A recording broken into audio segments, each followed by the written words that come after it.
అన్నంక 3 రోజులకే వాయిదా వేసింది. మరి ఇప్పుడు ఎవరు సన్నాసులు అంటే నేను అనేది ఏంటంటే అధ్యక్ష, దయచేసి అట్లా మాట్లాడకూడదు. అదేవిధంగా మోతీలాల్ అనే ఒక నిరుద్యోగి నిరాహార దీక్ష చేస్తే ముఖ్యమంత్రి గారు ఏమన్నారంటే ఆయన అప్లికేషనే పెట్టలేదు, ఆయనకు అసలు హాల్ టికెటే లేదు అన్నాడు. తెల్లారైన 3 హాల్ టికెట్లు బయట పెట్టిండు. ఎవరి గౌరవం దెబ్బతిన్నది? మేము అనేది ఒక ముఖ్యమంత్రి స్థాయిలో ఉన్నప్పుడు బాధ్యతాయుతంగా మాట్లాడితే రాష్ట్ర గౌరవం బాగుంటుంది, వారికి కూడా మంచిగా ఉంటుంది.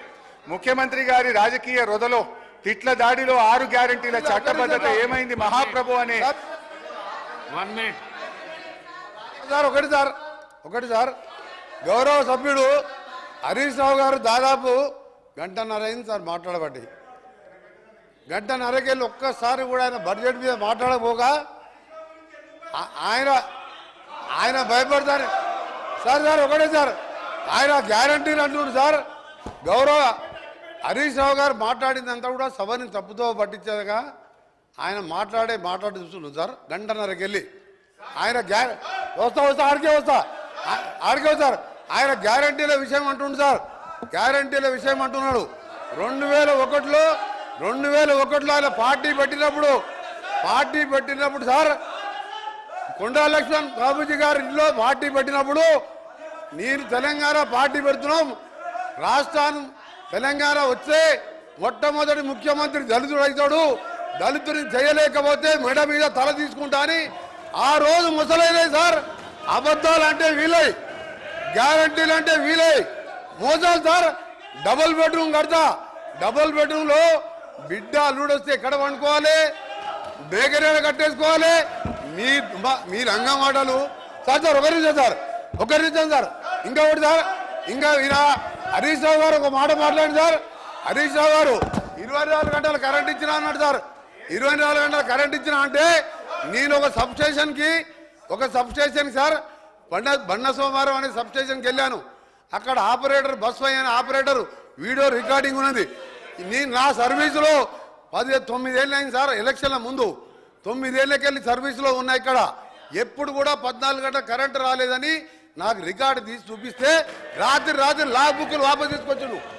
మోసాలు, దగ, కుట్రలు, అబద్ధాలు అన్ని నేర్పింది ఎవరంటే అవన్నీ టీఆర్ఎస్ పార్టీ పుట్టిన తర్వాత పుట్టిన సార్. ఇలా దళితులు ముఖ్యమంత్రి ఉన్నారు సార్. ఆఖరి మా దళిత ప్రతిపక్ష నాయకుడు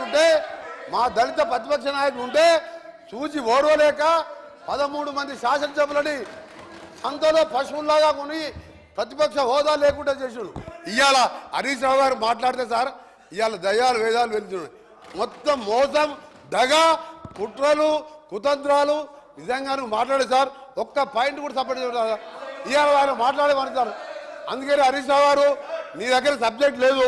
నేను అనుకోండి సార్. చివరిగా నిన్న టీవీలో చూసేవారు అంటే నిన్న కేసీఆర్ గారు ప్రెస్ మీట్లో సార్ కేసీఆర్ గారు మీడియా బయట పోయి రేపు కాంగ్రెస్ పార్టీ బడ్జెట్ మీద వచ్చి చీల్చి చెండాడుతా అంటే నేను 9 నెలలకే వచ్చి కూర్చున్నా సార్. ఇక చీల్చి చెండాడుతాడు ఎవరి ఏం చెండాడు సార్. ఆయన వచ్చే మొగలు లేక ఈయనను పంపించిండు. మా బడ్జెట్ ఏమన్నా సార్ 72,000 కోట్ల, అగ్రికల్చర్ కోసం 72,000 కోట్లు పెట్టాం, ఇరిగేషన్కి 22,000 కోట్లు పెట్టాం. చేసేదే బడ్జెట్లో పెట్టాం.